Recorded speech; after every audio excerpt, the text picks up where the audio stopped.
Podemos começar? Vamos lá? O Carlos hoje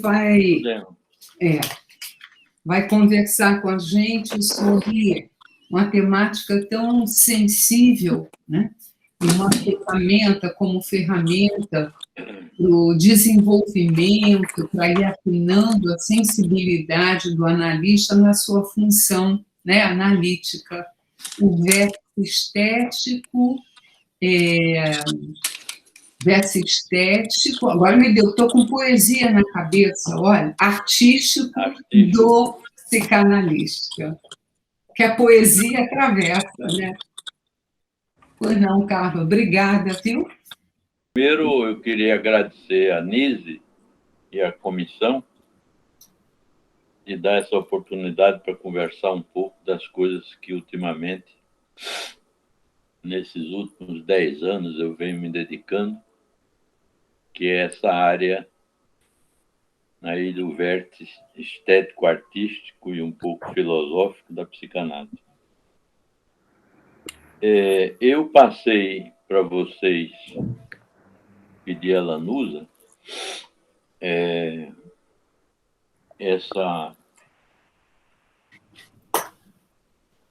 o seminário de Bio em Paris, em 1978, que foi o último seminário que ele deu. Quem não tiver o livro, é interessante adquiri-lo, porque é um livro curioso, porque há o seminário do Bio e há vários artigos de analistas de várias partes do mundo, inclusive o Rafael Corvo, do Dicionário, o Thomas Ogden, o Antonino, a Elizabeth Bianchetti. Você pode mostrar a capa, Carlos? Dá para ver? Dá para ver. Uhum. A Elizabeth Bianchetti e outros tanto aqui, que comentam o seminário, né? Mas a minha intenção de provocar com esse seminário não é ficar restrito ao seminário, mas os temas ou o tema que envolve o seminário particularmente, né? Nas conferências brasileiras que o Bio fez no Rio, e que está traduzido pela editora Imago, e em algumas outras conferências de Buenos Aires, de São Paulo, da Itália, essa temática sempre foi repetida, porque, deixando de lado os livros do Bio e as ideias do Bio, do ponto de vista teórico e clínico, e enfocando mais uma preocupação, que eu acho que foi uma preocupação constante na vida do Bio, com a pessoa do analista, a pessoa real do analista. Ele foi 2 vezes diretor do Instituto de Londres e um dia perguntaram para ele como é que ele faria se ele tivesse de criar um instituto, como é que composição que ele dava para o instituto.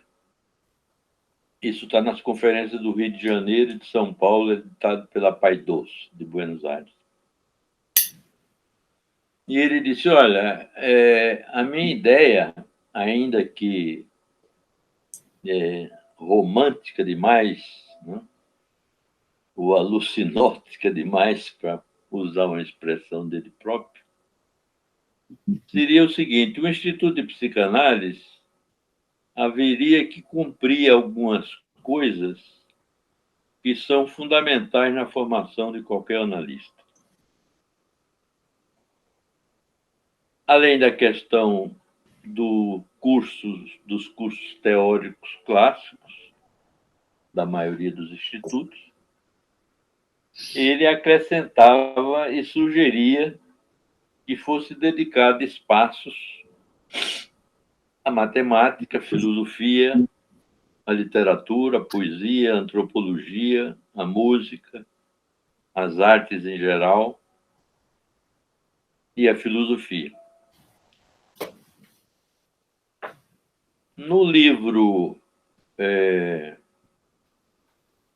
O Second Thoughts, ele vai, eu acho que é na Teoria do Pensar, vai ter uma frase lá de impacto que ele chega a dizer que a atividade do analista não seria senão a atividade prática dos filósofos. Nós todos conhecemos conversa de filósofo, né? Não estou denegrindo os filósofos, mas conversa de filósofo é aquela conversa que não acaba mais nunca. O sujeito passa a noite todinha no boteco ou na universidade e se delicia com aspecto teórico, metodológico, mas deixa de lado os temas que a filosofia implica, que são os temas do existir humano. Então, o Bill faz uma comparação feliz que o que a gente lida no consultório são com as questões existenciais dos humanos, né? As paixões, os sentimentos.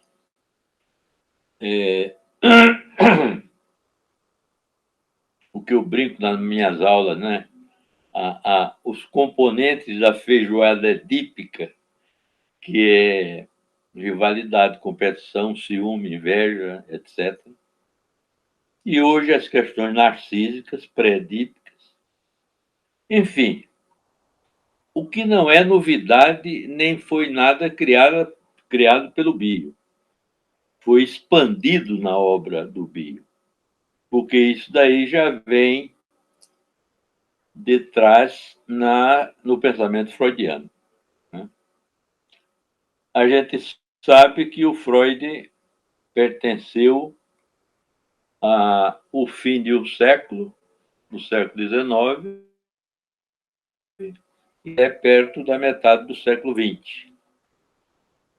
Como tal, ele pertenceu se a gente pensar na história das ideias e nos momentos históricos que ele estava vivendo, ele viveu intensamente a questão, de um lado, do iluminismo alemão, onde predominava a ênfase na racionalidade, na utilidade, na economia, na política, porque as artes, a literatura, a poesia e toda a arquitetura, mas particularmente a poesia e a literatura, eram vistas pelos iluministas alemães, os iluministas ferrenhos, né, como coisa, como a minha mãe dizia, como história do trancoso, né? Coisa do imaginário, feitiçaria, enfim. E o Freud, já naquela época, né, depois que ele vai à França conhecer o Charcot, ele já naquela época, a gente pode imaginar que ele vivia numa divisão, numa dissociação, que eu chamaria uma dissociação sana, de um cara que pretendia ser um cientista, de um lado, favorecer aos iluministas e, do outro lado, favorecer ao romantismo, ao movimento romântico que surgia na Alemanha do século XVIII, XIX, em figuras que todos nós conhecemos, Nietzsche, o Kierkegaard, depois, a maneira mais moderna, né? o Hegel, o Russell e o Heidegger. Tanto que na França, como havia uma predominância do movimento romântico, os filósofos alemães, principalmente o Sartre, chega aí na Alemanha para conhecer o Heidegger e os pensadores alemães. Eu estou dando só uma ideia de onde é que o Freud se metia, né? E ele estava inserido dentro desses dois vértices do conhecimento humano, representado, por um lado, pelo iluminismo racionalista e, do outro lado, do romantismo. Então, Freud é ainda hoje, né? O Renato Mezan mostra muito isso. Há um livro interessante que é Por que Freud? É esse livro aqui, que tem um artigo muito interessante do Renato, que tem uma cultura fabulosa e é um cara que perpassa a história das ideias.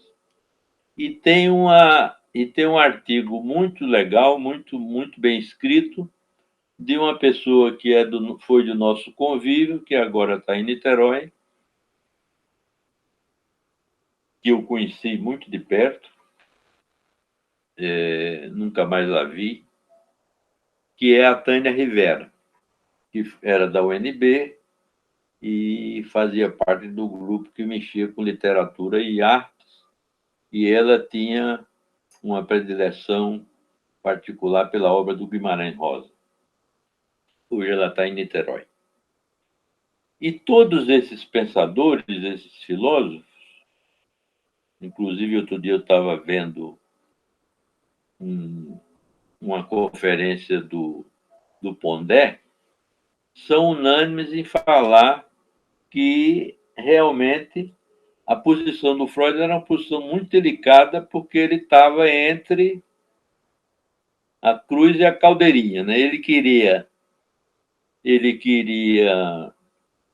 ser simpático à academia, porque ele tinha a intenção de ser professor, e queria ser simpático aos românticos, ao movimento romântico da época, né?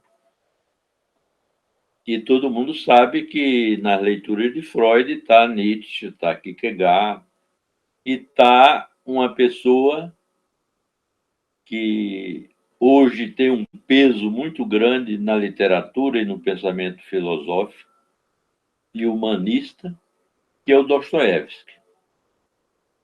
Então, essa questão isso tudo para dizer que essa questão do vértice estético-artístico, né? O Bio retoma de uma maneira bem legal, onde ele divide, ou ele propõe, né? Ele está sempre propondo que na formação nossa, que nunca acaba, né?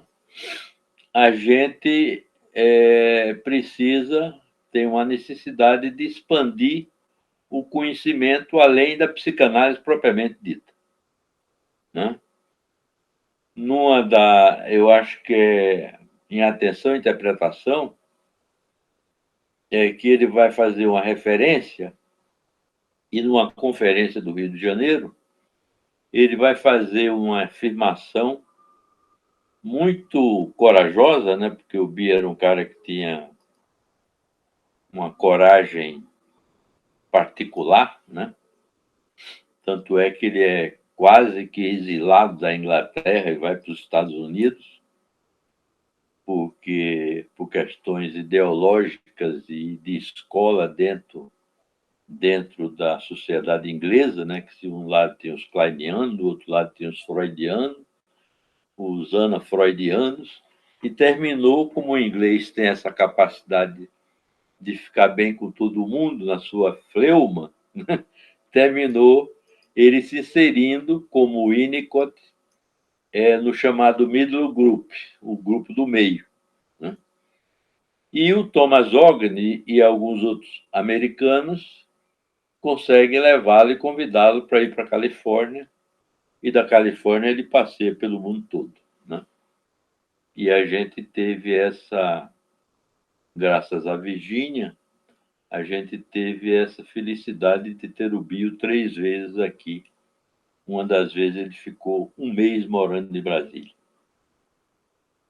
E muita gente fez análise, fez supervisão, seminário com ele. Bom, então, nessa conferência do Rio de Janeiro, se não me falha a memória, e em Atenção e Interpretação, ou Conteúdo e Continente Transformado, não me lembro exatamente agora, ele vai dizer uma frase de impacto, que eu acho que é uma frase que mexe com o narcisismo institucional da psicanálise e mexe também com o narcisismo de todos nós psicanalistas, né? Quando ele diz o seguinte: a psicanálise não é as teorias psicanalíticas não são o único elemento que compõe o estudo da pessoa humana. É um aspecto, um vértice, porque existem outros vértices. A ciência, a filosofia, a estética, a arte e, finalmente, o místico religioso, religioso não no sentido de religião, mas no sentido teológico. Então, quando ele abre esse leque, ele cutuca um pouco o Vaticano psicanalítico, né? Que a psicanálise não dá conta da gente conhecer os meandros do sofrimento e da existência humana. A gente tem que buscar também colaborações de outro tipo de vértices de ciência e de estudo. Hoje eu vou falar, estou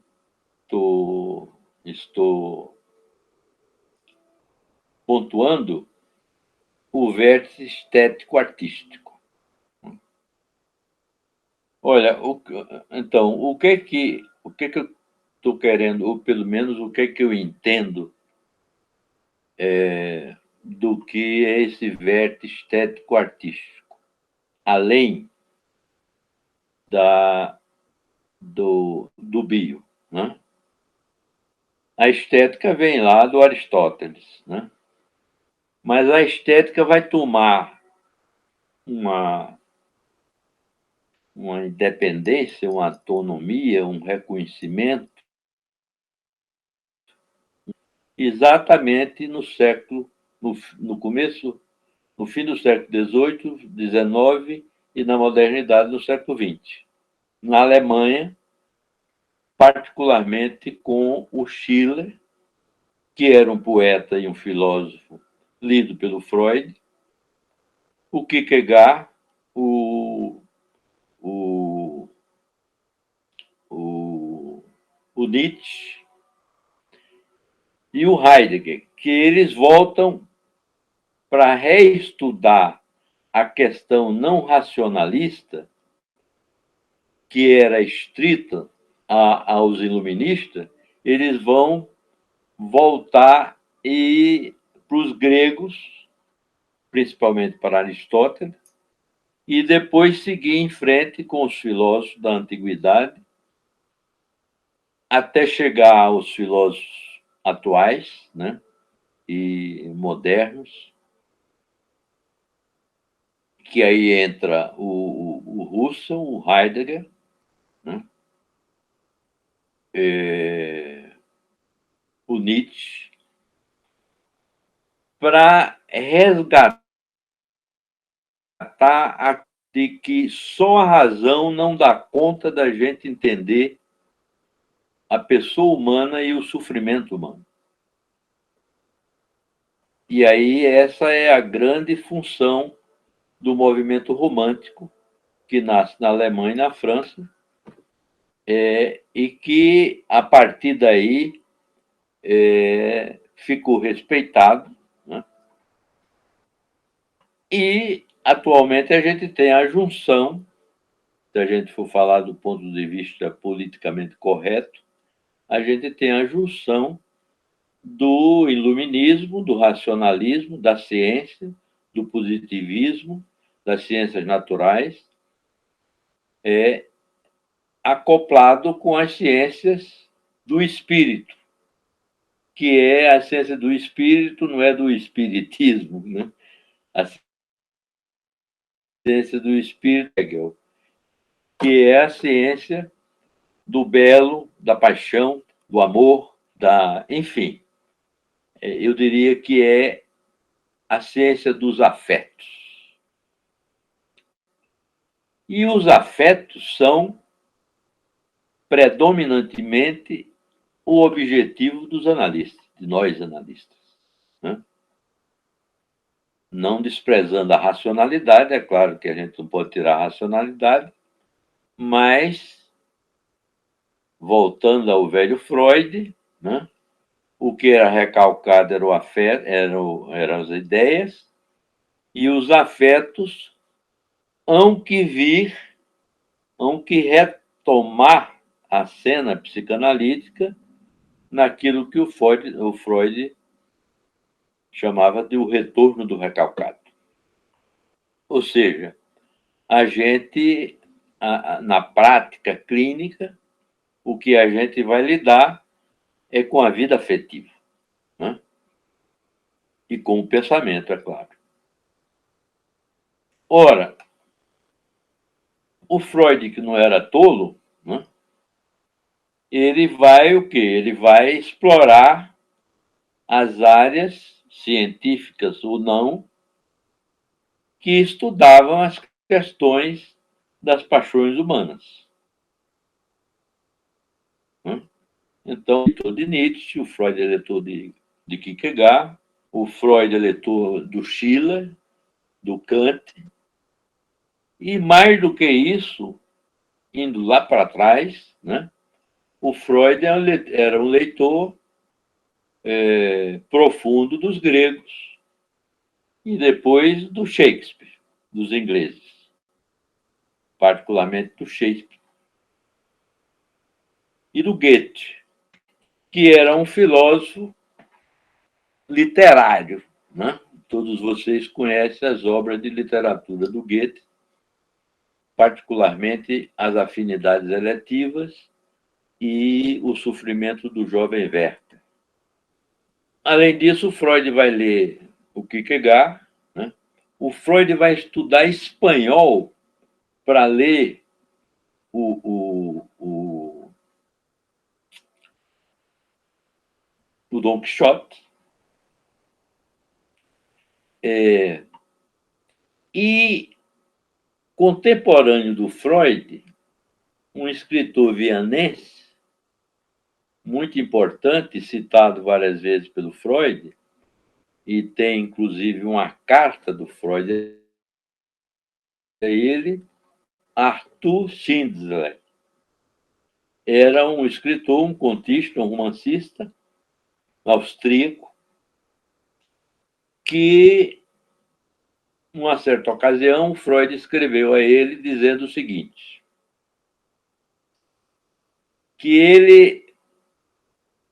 ele tinha medo de conhecer o Arthur, porque o Arthur era o duplo dele.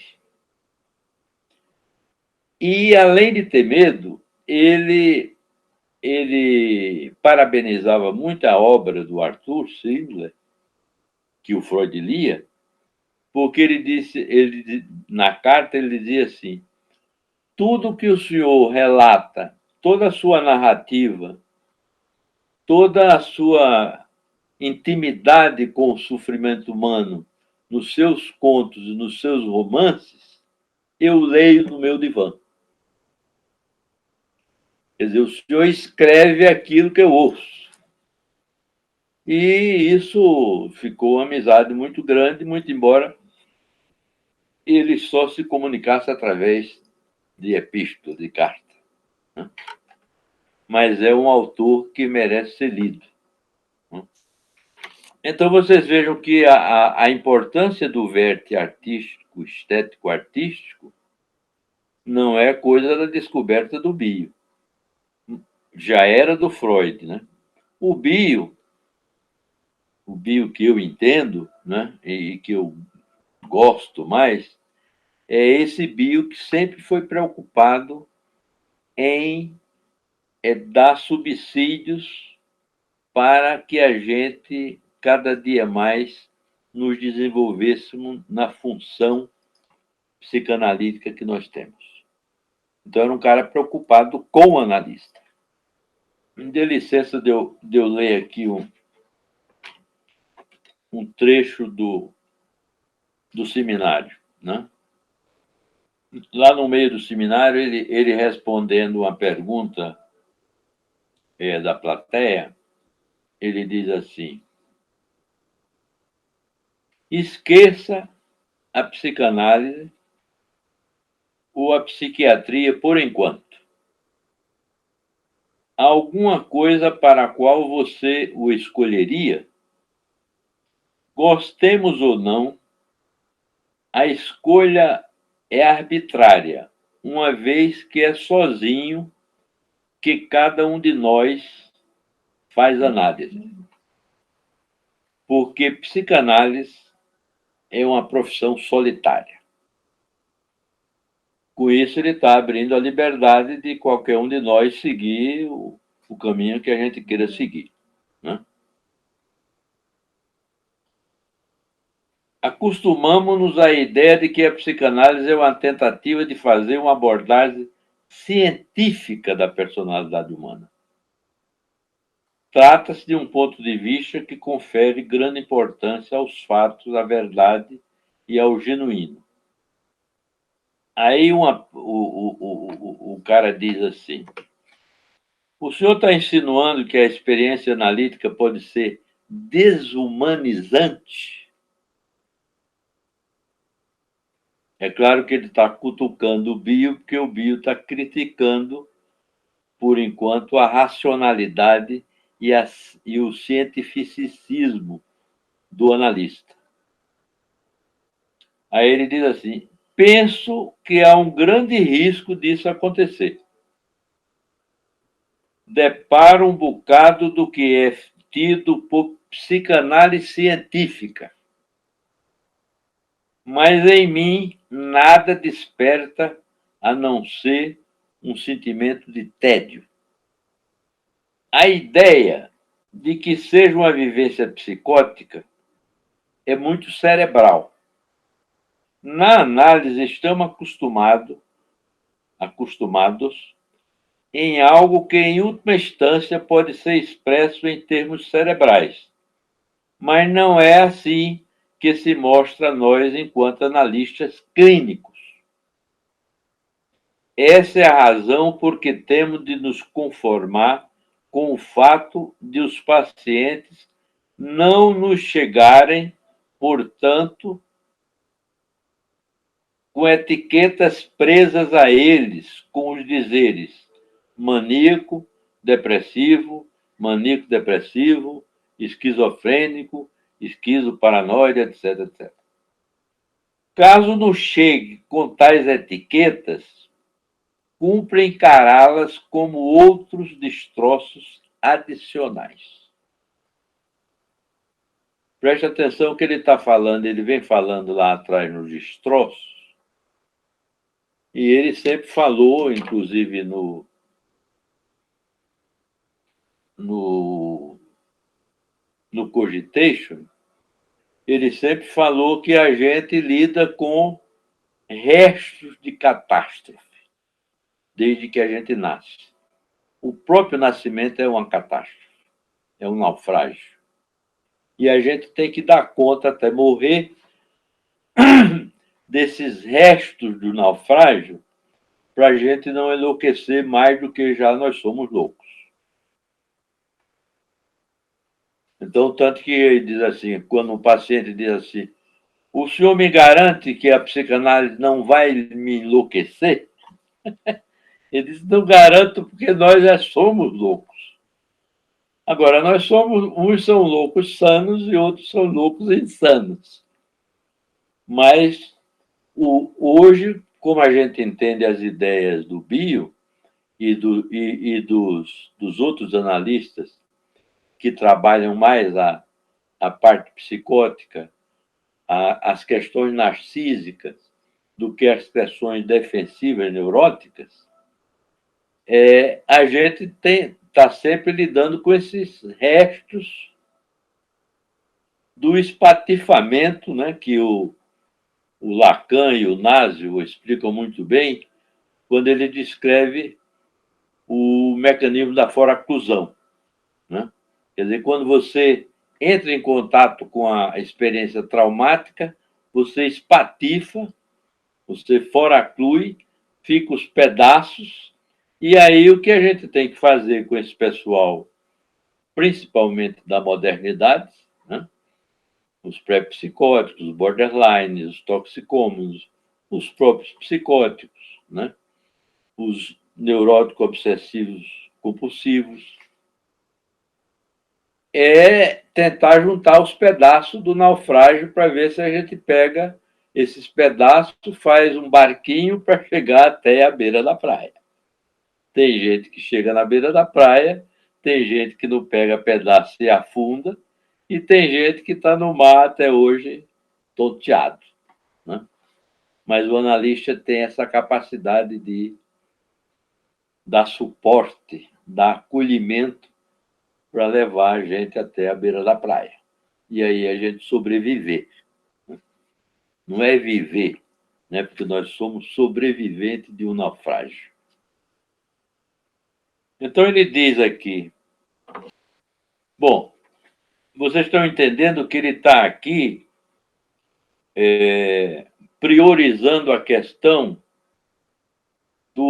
da humanidade dentro do trabalho psicanalítico e não do cientificismo iluminista radical que negue as questões existenciais, as questões das paixões humanas.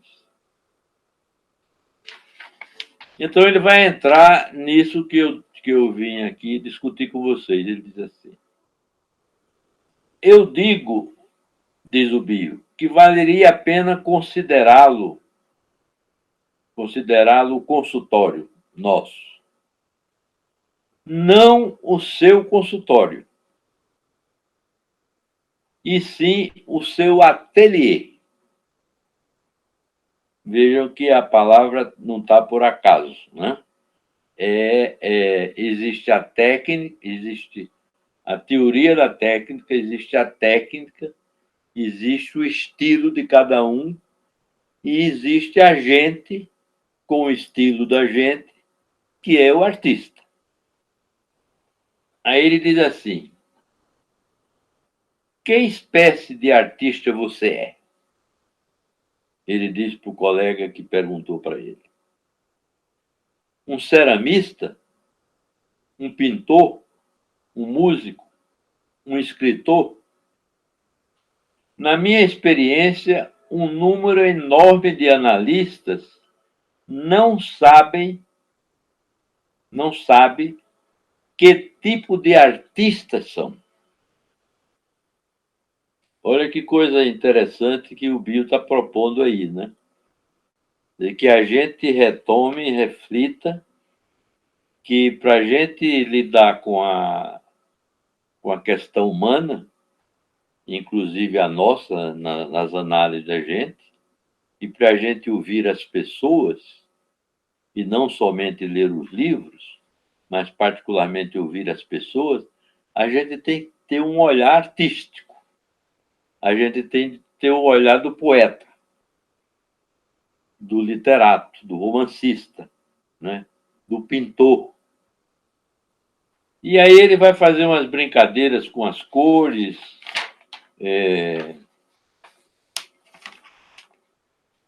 Enfim, o tema central é esse, né?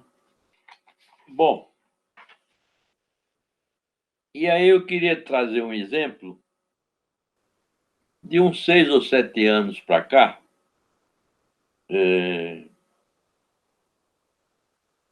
Além, antes desses 6, 7 anos, eu fiz uma pequena formação em música na Escola de Música e na UNB, e na UNB com meu querido, já falecido Gonzaguinha, que era um dos melhores clarinetistas do Brasil. Ele foi com o Paulo Moura o primeiro e segundo clarinete da Orquestra Sinfônica Brasileira quando ele morava no Rio. E a pedagogia dele da arte de ensinar música, para mim, me soava muito também como uma espécie de análise, né? Eu me lembro que um dia ele falou para mim assim, eu dedilhei umas notas e eu falei para ele, Gonzaga, o som, eu não estou ouvindo o som do que eu já me acostumei a ouvir como o meu som no clarinete. Aí ele disse, mas por quê? Você está chateado, angustiado? Eu disse, eu estou meio... não estou num bom dia, não. Aí ele disse, não, então põe a clarineta de lado, vamos conversar sobre outras coisas, mas eu vou lhe dizer uma coisa. O clarinete é um instrumento de sopro que emite o seu som interno. E se a sua internalidade não estiver bem, o instrumento não mente. Ele sai com a sonoridade defeituosa. Aí eu brinquei com ele que... Aí eu fui dar uma pequena aulinha para ele de identificação projetiva no clarinete. E ele achou uma maravilha e disse, porra, esse exemplo é fantástico. É exatamente isso. O sopro, né? Ou o violinista, qualquer instrumento, mas o sopro, no caso, se o meu interior está meio tem mais elemento beta do que elemento alfa, né? O clarinete vai ressoar isso, porque é a extensão da minha internalidade. Então ele disse, então hoje não é hora de tocar, é hora da gente. Aí a gente foi conversar sobre música, etc. Eu, inclusive, trouxe ele no Instituto uma vez para falar sobre improvisação musical e improvisação interpretativa no ato analítico. Então, o que eu estou querendo frisar é o seguinte, é a necessidade que a gente tem como analista, e aí eu vou ficar na literatura, porque todo mundo conhece que o Freud, lá no Leonardo e lá no Poeta e no Fantasiar, e em outro artigo ele repete que tudo que ele observou numa sala de análise, tudo que ele estudou, tudo que ele percebeu, os poetas já tinham chegado antes, dando uma tônica na literatura, né? E nesses últimos 10 anos eu tenho me dedicado muito à literatura e fazendo essa ponte entre literatura e psicanálise, não no sentido que eu acho muito arrogante da parte nossa, de analista, de interpretar um texto literário. Eu acho que o que os artistas e os literatos e os escritores, os poetas, pelo contrário, eles têm que nos subsidiar para a gente melhorar a capacidade de observação das paixões humanas. Porque eles só fazem isso.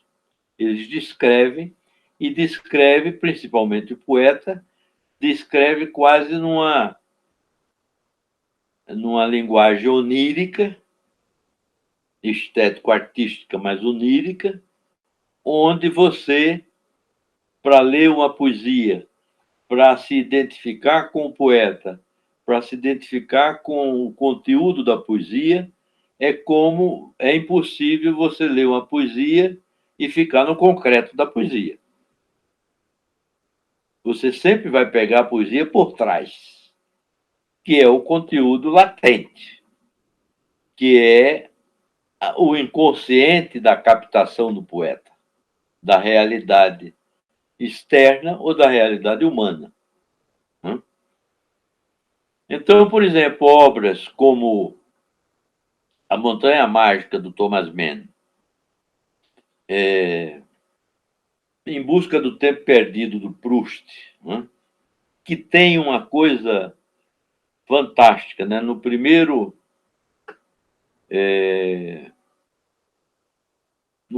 livro da Recherche, da Em Busca do Tempo Perdido, o Proust vai dizer o seguinte: eu ficaria muito contente, muito alegre, muito satisfeito se o meu leitor não lesse o meu romance.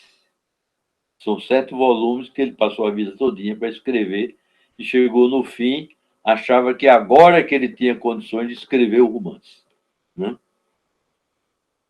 Que é o último volume, que é O Tempo Redescoberto. Aí ele diz assim: o que eu gostaria é que vocês não lessem o meu romance. O que eu gostaria é que vocês se lessem no meu romance. Da mesma coisa, o Borges, quando fala num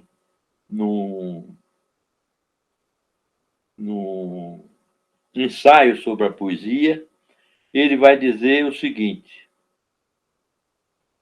se algum leitor que tem uma sensibilidade estética, artística, lê um poema meu e não se vê nesse poema, eu não consegui, nesse poema, ser poeta. Bom, se você pegar essas duas coisas, de ler, se ler no outro, já começa pelo próprio curso formal de psicanálise. Uma vez eu estava dizendo numa aula minha para os alunos. Os alunos leem, por exemplo, o caso Dora, na ilusão que ele está lendo o caso da Dora. Porque, na realidade, ele não está lendo o caso da Dora. O Freud usa o caso da Dora para mostrar ao leitor que Dora que o leitor tem. Porque senão a leitura não é vivenciada, não é realizada. A leitura é teórica. Eu vou ler a Dora. Eu não leio a Dora. Eu leio aquilo que eu me identifico. Por isso que a leitura em psicanálise, e todos nós temos essa experiência, quando a gente relê um texto de Freud, dá a impressão que a gente nunca leu. É uma nova leitura. Porque tem vários buracos que a gente não captou, porque naquele buraco, naquele espaço, a gente não se leu. E psicanálise é para a gente se ler. Não é para ler o Freud, com todo respeito. É para ler no Freud o que o Freud estava mostrando para a gente, como ele mostrou para ele na autoanálise dele. Então, esses textos literários são fantásticos porque a Montanha Mágica do Thomas Mann é uma outra questão que diz respeito ao que eu estava falando no início. O Thomas Mann tinha um irmão que era um iluminista de carteirinha. E ele próprio, Thomas Mann, que ele fazia parte daquela turma da Alemanha naquela época. Quando ele vai escrever A Montanha Mágica, ele vai para um sanatório visitar um parente dele que estava internado. E lá no sanatório ele vai ficando, e ele vai começando a se encontrar com tuberculose, esquizofrênico, depressivo, neurótico obsessivo, enfim, toda a psicopatologia do mundo. E ele começa, pela primeira vez, duvidar de que o conhecimento dele, Thomas Mann, do homem que ele se propunha, não podia vir só da racionalidade. Tinha que vir do patos, do patológico, da doença, das paixões. E aí ele vira A Montanha Mágica, hoje é um texto fantástico, né? Como é os irmãos Karamazov, do Dostoiévski, né? Como é os dois livros do Goethe, que eu citei, Afinidade Eletiva e O Sofrimento do Jovem Werther, né? Que foram livros que revolucionaram a Europa na época, inclusive o Werther, que deu como consequência muitos suicídios coletivos. O pessoal se apavorou, e aí é que os nacionalistas criticavam. Tá vendo? Vocês vão falar loucura, vão acabar com a cabeça da gente? Não é acabar com a cabeça da gente. Os jovens e os leitores se identificaram com aquilo que o Goethe estava falando da espécie humana, né? Os contos do Dostoiévski, que tem uma tradução da editora 34, são os contos de Dostoiévski. Tem um dos contos que está nos Irmãos Karamazov, que é O Grande Inquisidor. É uma beleza de conto onde o Dostoiévski descreve literalmente o que a psicanálise teoricamente descreveu como nome de superego. E o Freud deitou e rolou em cima disso. Bom, e aí vários outros escritores clássicos, né? Que eu acho que a gente deve ler para aprender com ele como é que a gente observa mais as pessoas. Então, para ficar por aqui, eu peguei um poema do Drummond, que é um poema curtinho,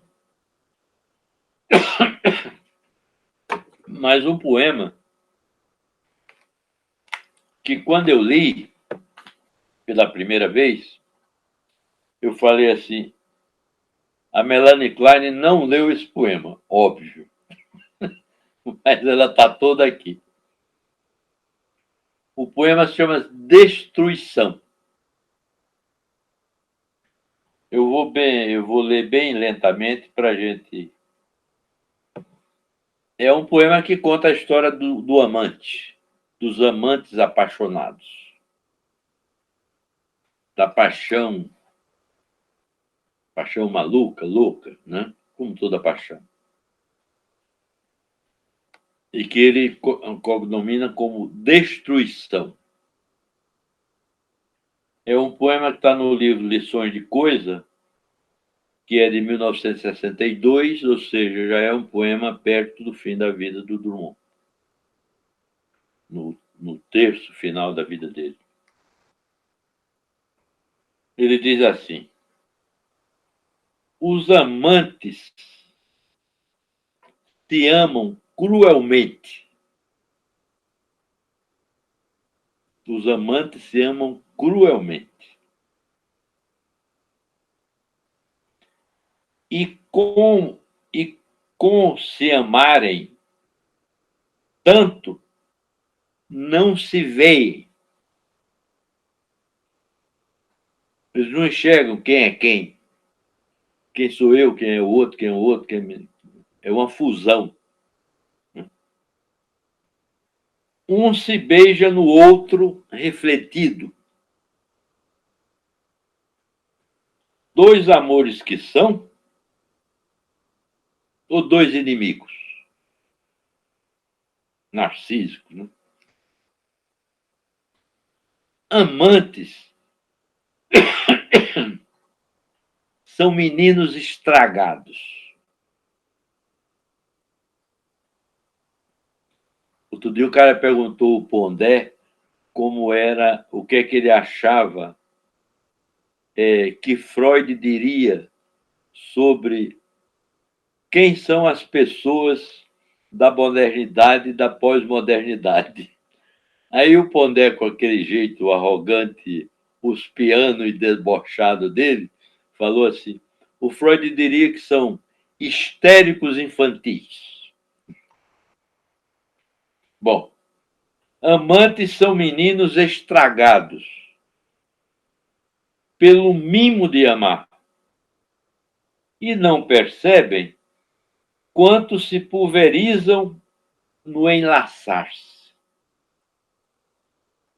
E como que era mundo volve a nada. Nada, ninguém, amor, puro fantasma, que os passeia de leve, o amor passeia de leve. Tá? Assim a cobra se imprime na lembrança de seu trilho. E para terminar, ele diz: e eles, amantes, quedam, ficam mordidos para sempre. Deixaram de existir.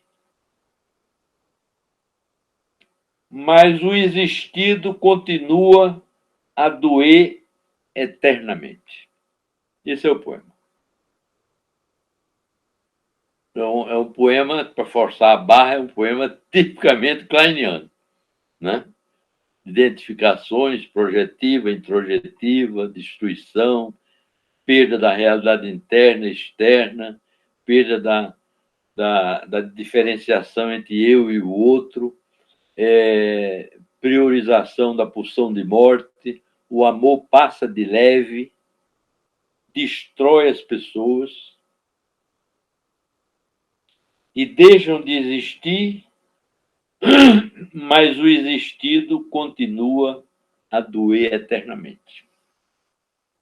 Então, vejam vocês que o que eu estou querendo enfatizar é que esses caras, não estou tirando o valor dos textos teóricos, né, que são importantíssimos para nós, mas ainda lembrando do Bio, né, alguém perguntou ao Bio, o que a gente deve começar a ler quando entra no seu instituto de psicanálise? Aí o Bio diz assim: leiam as pessoas. Depois de você passarem muito tempo lendo as pessoas, vocês começam a ler os livros. Porque os livros foram feitos por analistas que leram as pessoas. Então, comece lendo as pessoas, e não os livros. Porque senão você só lê o livro em vez da pessoa, que é o que ele chama de desumanizante, né? De analista cientificista desumanizante, que desconsideram o ser humano. Bom, a gente podia passar a noite aqui toda conversando, mas eu paro aqui e vamos agora para o bate-papo. Bate-papo depois de uma conversa, né, bem estimulante, bem reflexiva, Nisso, quando você falou agora no final, né, de que o Bio respondeu, né, os alunos, os analistas em formação, e somos em formação permanente, então ele falou, leiam as pessoas. E aí eu lembrei desse processo do ser analista. E a nossa pessoa está implicada até o último fio do cabelo. E transitar por esse terreno, vamos dizer assim, né, o estético artístico, que nos envolve e que nos cutuca em termos da sensibilidade desse indizível. E aí, Carlos, num trabalho seu, você cita o Bion, em 78, o livro dele, Seminários de Psicanálise. Alguém pergunta assim para o Bion, se a intuição é tão importante, por que o treinamento e a educação de um analista não incluem atividades artísticas e poesia em particular? Aí o Bio responde, provavelmente porque se precisa de tempo, e não porque o tema careça de importância. Espera-se que o candidato tenha adquirido experiência estética antes de começar sua formação analítica. E aí, eu gostaria, assim, nesse papo aí com você, com os colegas e tudo, quando ele fala disso, antes de entrar para o Instituto, que o candidato tenha já uma experiência sensível, estética, artística. Mas é um processo de vir a ser e também de se conhecer. E como é que vocês escutam, aí a minha pergunta, que se por um lado ele fala dessa importância, mas por que nos institutos isso não, né? Esse vértice aí, a literatura, a poesia, não está incluído, é preciso de tempo. Daria para vocês, ou você, Carlos, falar que tempo é esse que o Bio se refere? Tempo do instituto? Tempo do candidato? É tempo do candidato, né? Porque, veja bem, eu acho que a gente está aqui mais ou menos no mesmo período histórico, salvo exceções, né? Mas hoje não se ensina mais cultura. As humanidades não são mais ensinadas, né? Hoje se ensina economia, matemática, etc., etc., para ir para o mercado, para consumir, para manter a ideologia capitalista, consumista, etc., etc., né? Antigamente a gente tinha uma educação global. Eu estudei nos colégios dos padres Champagnat, né, que a gente estudava inglês, francês, espanhol, até um pouco de alemão, poesia, literatura, jogava futebol, jogava basquete. Se você for ver nos diálogos de Platão e do Sócrates, né, o grande barato dos gregos qual era? O grego tinha que ser um esportista, né? Tinha que ser um leitor de arte, de poesia, de filosofia, para a educação humana. Hoje não, hoje isso daí fica por conta de cada um, né? Eu acho que a gente tem. Bom, o Instituto não dá conta de dar isso, mas pelo menos pode dar. tem tema livre, tem formação continuada, tem o próprio programa que poderia entrar um pouco de filosofia, de arte, de literatura, de poesia. Por que não? Né? Porque o Freud a gente vai ler a vida toda, os analistas a gente vai ver a vida toda. Não é o instituto que vai dar todos eles para nós. A gente podia criar mais umas interdisciplinaridade dentro da formação. Mas eu acho que o Bio saca aqui quando ele diz aqui, ó. Ele responde aqui. Uma ironia interessante dele, né? O cara perguntou assim: você acha que a experiência analítica pode ser desumanizante? Por exemplo, na minha formação, pelo que eu aprendi, um fragmento de uma experiência desumanizante em psicanálise. Quando eu comecei minha formação, a tônica era muito grande na Melanie Klein, que foi a formação de São Paulo, depois veio o Bio, mas o grupo kleiniano era muito grande, né? E que ainda tinha aquela história, os mais velhos sabem disso, do professor dizer assim: mas e você, e a interpretação da segunda-feira? Porque os kleinianos tinham que dar a interpretação da segunda-feira em função da separação da sexta, o sábado e o domingo. Aí, quando o cara deitava no divã que falava alguma coisa, ele empurrava a angústia de separação. Isso é um absurdo de psicanálise, né? Isso era uma estereotipia psicanalista. Que o Bio fala aqui de uma maneira irônica, quando ele diz assim: penso que há um grande risco de acontecer, ou seja, de acontecer analistas desumanizadores. Depara um bocado do que é lido por psicanálise científica. Aqui está a ironia. Mas que a mim nada desperta senão tédio. Não está mais na época da gente fazer psicanálise. Né?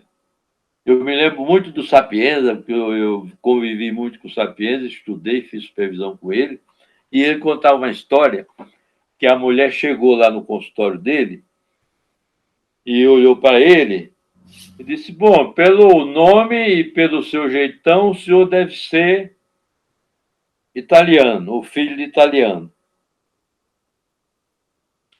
E que escola é a sua? Aí o Sapienza, como era afetivo e reverente, falou assim: a minha escola, Dona Maria, é o Paimeira. Eu sou palmeirense. Agora, como a senhora quer fazer análise comigo, a senhora faz o seguinte: se a senhora decidir fazer análise comigo, a senhora venha provar do meu molho, que eu faço macarronada, como um bom filho de italiano. Se a senhora gostar da minha macarronada, a senhora fica, senão a senhora vai embora. Quer dizer, porra, entende? Quando eu morava em Ribeirão, que o Junqueira me chamou para eu ir ajudar lá, em Ribeirão tem uma sociedade burguesa arrogante da época do café, né? E uma madame lá, que foi indicada pelo Junqueira para mim. Ribeirão é uma cidade quentíssima, né? E eu estava com minha calça jeans, minha sandália alagoana e uma camisinha de linho. Aí a mulher olhou, porque todo mundo lá usa paletó e gravata porque é doutor. Aí a mulher olhou para mim dos pés até a cabeça, falou, disse: o senhor é nordestino, né? Eu digo: sou de Alagoas. Aí ela olhou, Ah, mas se o doutor Junqueira me indicou o senhor, é que o senhor fez pós-graduação na USP. Quer dizer, pô, você, né, um dia eu estava dando aula aqui e uma aluna minha, há algum tempo atrás, né, me chamou de bioniano. Aí eu fiquei meio pé da vida, aí tirei minha carteira de identidade e dei a carteira de identidade a ela e mandei ela ler alto como era o meu nome. Aí ela leu Carlos de Almeida Vieira. Eu digo, tá faltando o bio. Porque você quer... quem me chama de bioniano, ou quem me chama de freudiano, lacaniano, ou quem se sente lacaniano, bioniano, nos anos da vida, é um analista que tem sério distúrbio de identidade. Se eu não sou eu e sou freudiano, eu estou com problema de identidade. Sério. Isso não quer dizer que eu jogo o Freud para fora, muito pelo contrário. Mas o que o Instituto deve ensinar para a gente é a gente, ao longo da formação, ir buscando o meu estilo próprio. O meu, o meu, seu, do Luciano, seu, do Zé Costa. Entende? Porque você faz análise, não é com a psicanálise, você faz análise com o Luciano. E quando você diz para mim assim, essa análise não tá boa para mim, eu digo, não, peraí, a senhora está me dizendo que eu não estou lhe satisfazendo como analista. A psicanálise não tem nada a ver com isso. Isso é trabalhar a relação, trabalhar a transferência. Não fica me chamando de psicanálise. Psicanálise é uma abstração. Você faz análise com a minha pessoa. No dia que você não gostava, para outra pessoa, pô. Ou eu faço análise com você, no dia que não vou gostar, você vai para outra pessoa. Eu acho que essa coisa sabe, dessa formação humanista existencial, filosófica, que não pode deixar de ser junta com essa formação científica, filosófica. Não, tem de ser o pacote completo. A Renata levantou a mão aí para fazer uma pergunta. Obrigada, Nilce, pela oportunidade. Carlos, trouxe uma reflexão minha que eu queria escutar, né, você a respeito, se for possível. É algo que eu venho pensando e realmente tem uma relação tanto com esse vértice artístico, né, sensorial que você trouxe, e também com a humanização, né, dessa experiência da psicanálise, né, no setting. Tendo que, né, como você disse hoje, que para a gente lidar com a prática da psicanálise, a gente tem que ter um olhar artístico, né? E eu, escutando isso, até me permiti ampliar, assim, que não só o olhar, mas o humano, o psicanalista, no aspecto sensorial como um todo. Né? Não é só o olhar, né? Que a escuta, o olhar é o sentir, é a sensorialidade, né? Artística do psicanalítica, né? Enquanto artista. Então, eu venho pensando muito nisso e tenho participado assim, de alguns eventos que falam sobre tecnomorfismo, sobre pós-humano, né, numa percepção do homem mediado por essa tecnologia como algo, né, novo. Eu estudo lá, há muitos anos, quando eu fiz a graduação na UNB, eu já estudava Marshall McLuhan, que falava os meios de comunicação como extensões humanas, né, para a gente projetar os nossos meios. E eu venho pensando nisso e tenho me sentido incomodada, por isso queria, com a sua experiência, escutar. O que você pensa em relação a esses atendimentos mediados pela tecnologia, essa percepção da tecnologia integrada ao humano e da psicanálise começar a entrar nessas instâncias porque eu percebo assim que talvez seja um processo também de desumanização e não de percepção do humano integrado à questão tecnológica. Fico nessa dúvida e eu queria que você pudesse assim, contribuir para eu poder pensar isso. Se a gente pensar em tecnomorfismos, em pós-humanidade, se esses conceitos, se a gente traz isso para a psicanálise, a gente passa a ampliar o humano, inserindo essas tecnologias, né? E hoje mesmo a gente fazendo atendimento online, ou então a gente se encontra num processo de desumanização dessa experiência psicanalítica. Olha, eu vou dizer o seguinte: se há 2 anos você fizesse essa pergunta para mim, eu ia ter uma resposta diferente que eu tenho de hoje, que eu tinha várias interrogações a respeito dessa coisa de trabalhar pelo Skype, por exemplo, que é o que eu trabalho, né? Hoje, depois de praticamente 2 anos,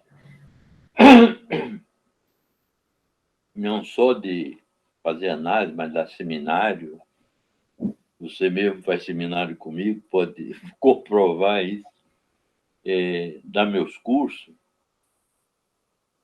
Hoje eu estou convencido, não que a gente vá tirar da vida da gente o consultório, o divã, etc, etc.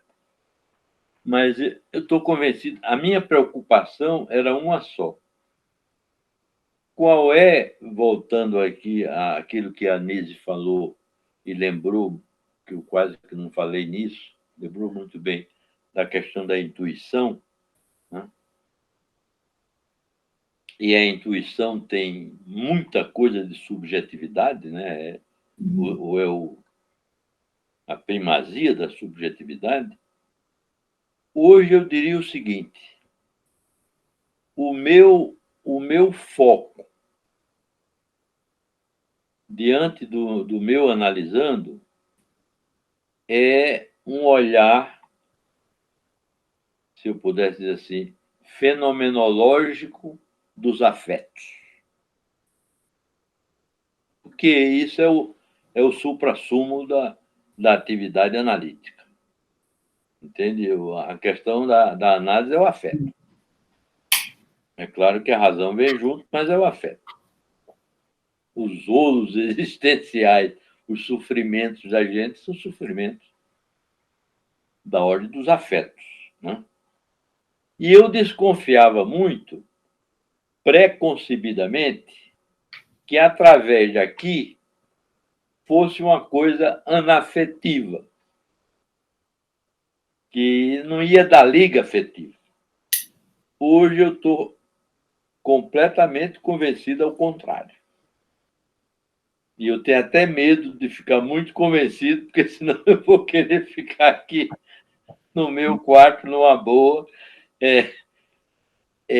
Bom, então o que eu tenho que te responder é o seguinte: se é cibernético, se é eletrônico, se é via Skype, WhatsApp, enfim.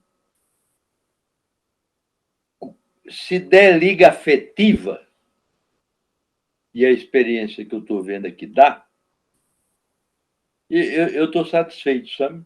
Eu não estou completo, porque eu gostaria de estar ao vivo e que a pessoa estivesse ao vivo. Mas não é uma desvantagem ou uma descrença tanto quanto eu tinha 2 anos atrás. Eu não sei se é a experiência dos colegas da gente. Mas eu estou convencido que passa, o afeto passa. Né? Eu fiz supervisão para um analista que mora no Recife, 1 ano e meio pelo telefone. Não era nem pelo vídeo, era pelo telefone. Eu me trancava aqui no quarto à noite e ficava eu e ele pelo telefone. E era supervisão oficial, porque ele tinha que terminar a formação dele. Rapidamente, eu me percebi que eu nem me lembrava que eu estava no telefone. Entende? Porque a gente estava tão junto, estava tão unido, estava tão afetado por aquilo que não tinha escapatória, porque não tinha outro jeito, e também não era. Eu acho que é a tecnologia subsidiando alguma falta da gente concreta que a gente tem que assumir, tirar proveito, e que não é desastrosa, não. Não é desastrosa. Eu estou sentindo na minha clínica o contrário, entende? E eu estou vendo, e estou preocupado, porque eu estou vendo, outro dia eu estava até falando com o Luciano sobre isso, eu estou vendo que alguns pacientes não querem mais voltar para o consultório. Tudo bem, se não quiser, né? Eu tenho 3 analisandos, 2 que moravam aqui foram para o exterior. Um está na Itália e outro está na Espanha. E uma pessoa está em Paris que começou a análise comigo, eu não conhecia, e começou a entrevista pela. Olha, a coisa flui, sabe? Flui. Agora, era uma pessoa que já tinha experiência em análise. A gente tem que levar isso em consideração. Às vezes, as pessoas, como dizem os médicos, né, virgem de tratamento, têm um pouco de medo. Quem já está escolado já sabe que onde amarrou a burra, né?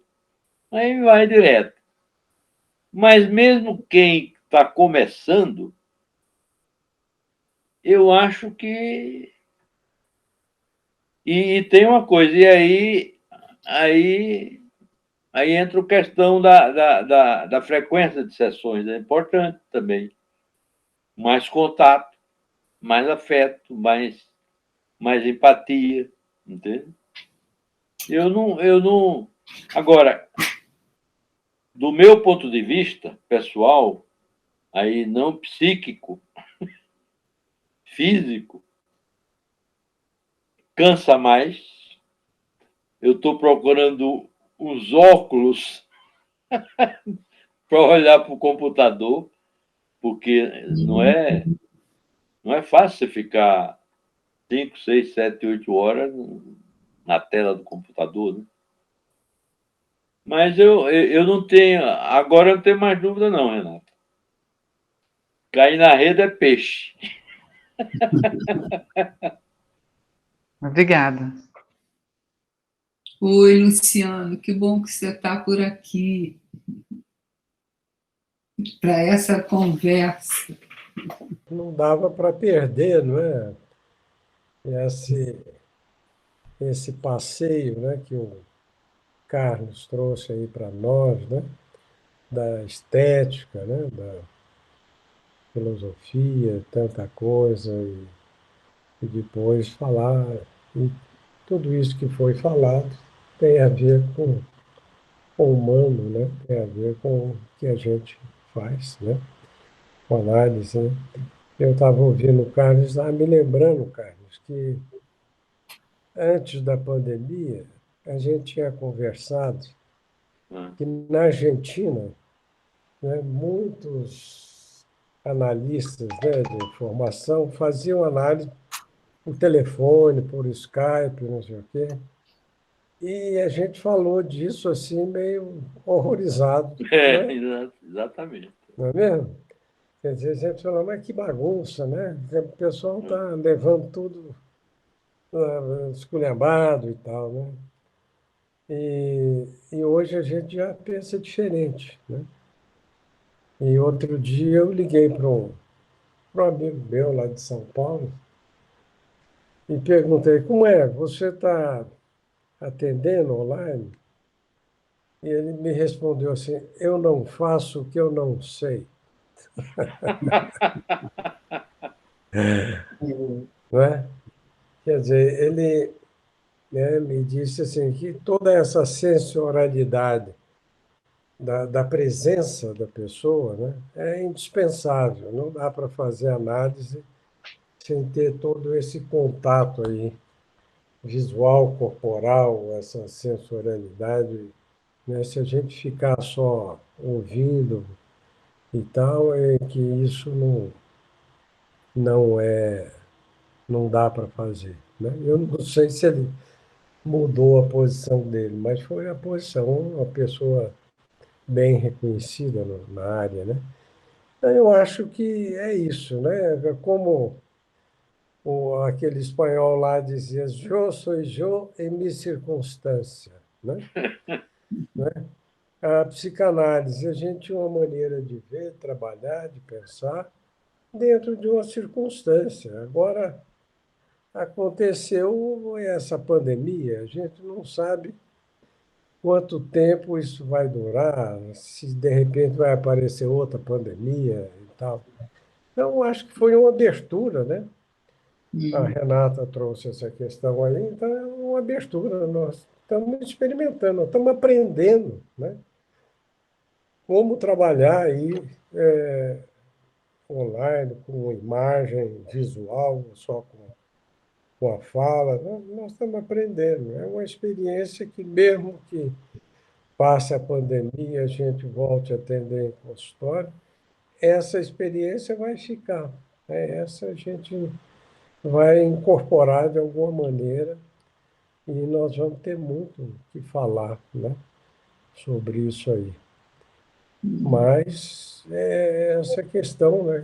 Também a gente falava assim, não, psicanálise não pode ser menos de 4 sessões, né? Uma psicanálise, uma análise de formação. Nós já fazemos 3, né?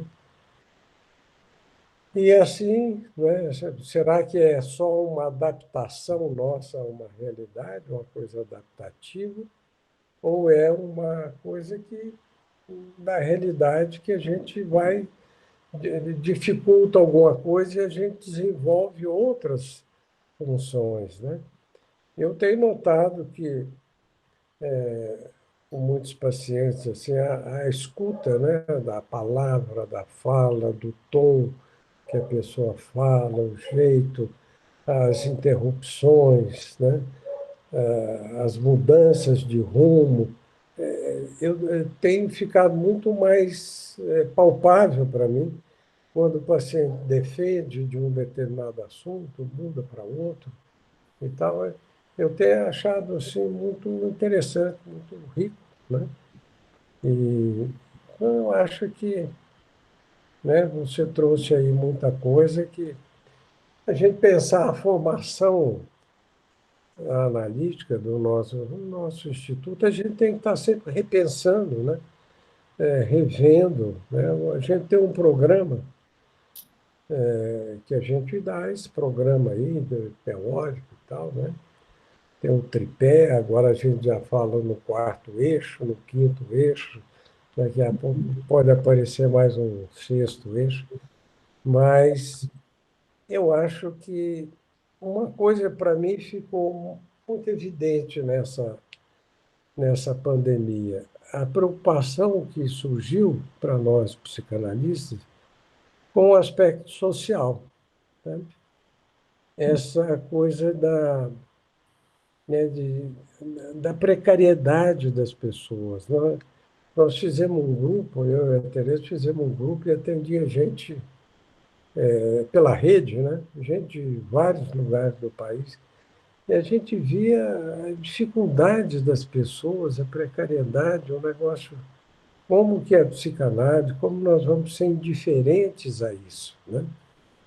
Então, foi uma experiência marcante, né? As pessoas, depois nós encerramos o grupo, mas até hoje as pessoas mandam mensagem e tal, estabeleceu um vínculo, né? E eu acho que a psicanálise é essencialmente esse vínculo, né, que a gente estabelece com a pessoa, né? Essa ligação, esse vínculo, né? Então, acho que a gente está aprendendo muito, né? Teve o congresso da FEPAL, né? Nós participávamos aqui do congresso da FEPAL, ouvindo muita gente.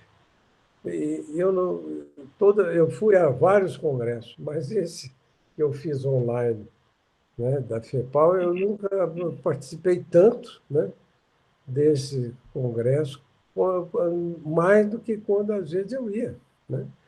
Então, assim, da reflexão sobre os trabalhos, sobre as contribuições e tal.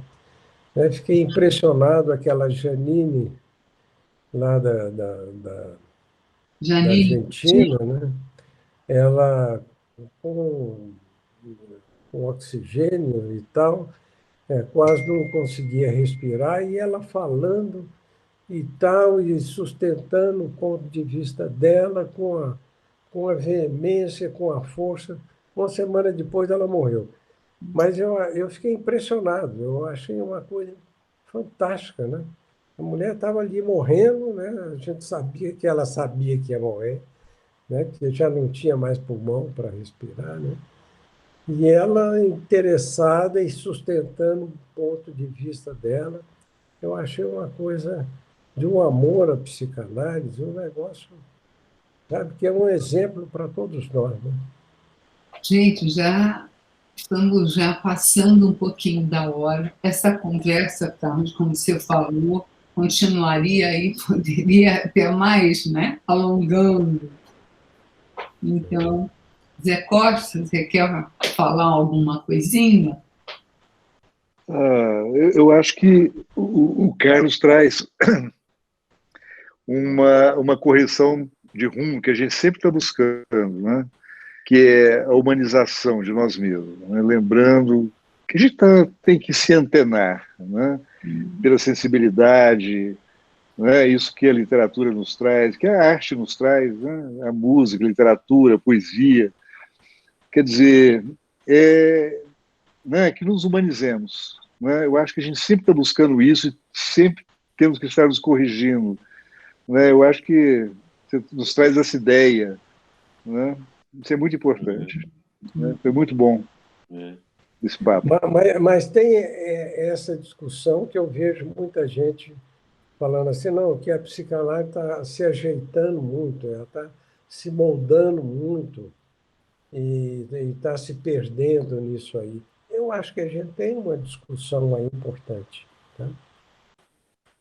Sabe? Eu acho que não é simplesmente dizer, não, está bem, mas eu acho que tem que ter uma dialética aí, um contraponto, né, de pessoas que acham que a psicanálise está se perdendo com essa preocupação social, que a psicanálise não tem nada a ver, que mistura social com política. Então, mas eu acho que é uma discussão que está aí, está na ordem do dia. É um mundo que se transforma, né? Que nem essa introdução dessas tecnologias que nós estamos utilizando por força das circunstâncias, da pandemia, né? Quer dizer, acho que surge a coisa do social, né, Luciano? Você traz a questão do grupo, né, que vocês fizeram, quer dizer, que vem em função de uma questão, de uma circunstância da pandemia, né, que vocês se aproximam dessas pessoas todas, quer dizer, há uma questão social que vem também, né? Tudo isso vem junto, né? Vem junto. Aí as várias possibilidades, não é? E a decantação de toda uma situação que, enfim, colocou os afetos em polvorosa, mas foi possível continuar, foi possível a gente permanecer com trocas, com reflexões, com os congressos, não é? E agora, como, enfim, é até difícil, porque há uma oferta imensa, não é? E a gente não dá conta. Nessa conversa agora, me fez lembrar um poema da Clarice Lispector. Se vocês me permitem, eu posso ler? É pequenininho. Leia. Sonhe, sonhar. Seja o que você quer ser, porque você possui apenas uma vida e nela só se tem uma chance de fazer aquilo que quer.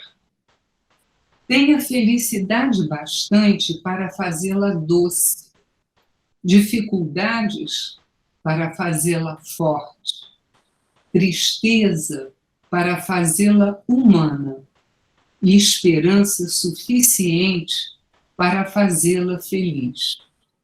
As pessoas mais felizes não têm as melhores coisas. Elas sabem fazer o melhor das oportunidades que aparecem em seus caminhos. A felicidade aparece para aqueles que choram, para aqueles que se machucam, para aqueles que buscam e tentam sempre, e para aqueles que reconhecem a importância das pessoas que passam por suas vidas. Tá bom. Muito bom. Bonito. Muito bom. Né? Então, muito obrigada pela conversa, pela presença de vocês. O Carlos quer falar mais aí. Vamos ser felizes pela internet também. É isso Isso aí é de felicidade clandestina, É. é, né? Tá bom. Isso é. Mas só esticando mais um pouquinho, porque está difícil de parar, né? Porque a gente está junto. Que bom, né? Né? Mas essa coisa da felicidade, né? Será que a gente precisa se sentir feliz ou sentir que tem uma vida interessante, né? Eu acho que felicidade é instantânea, né? São instantes de felicidade. O negócio de que eu vou ser feliz, parece feliz até morrer, não dá nada. Casaram, muito complicado. Casaram e foram felizes para sempre. Não. Mas eu acho que não é por aí, não, né? É isso, esse instante, não é? Gente, uma boa noite. Muito obrigada. Obrigado, Nise. Nada. Obrigado. Nise, obrigado. Obrigado. Obrigada a Boa vocês. noite. Tá, boa noite. Tá. Tchau. Uma boa Carlos, noite. parabéns, foi maravilhoso.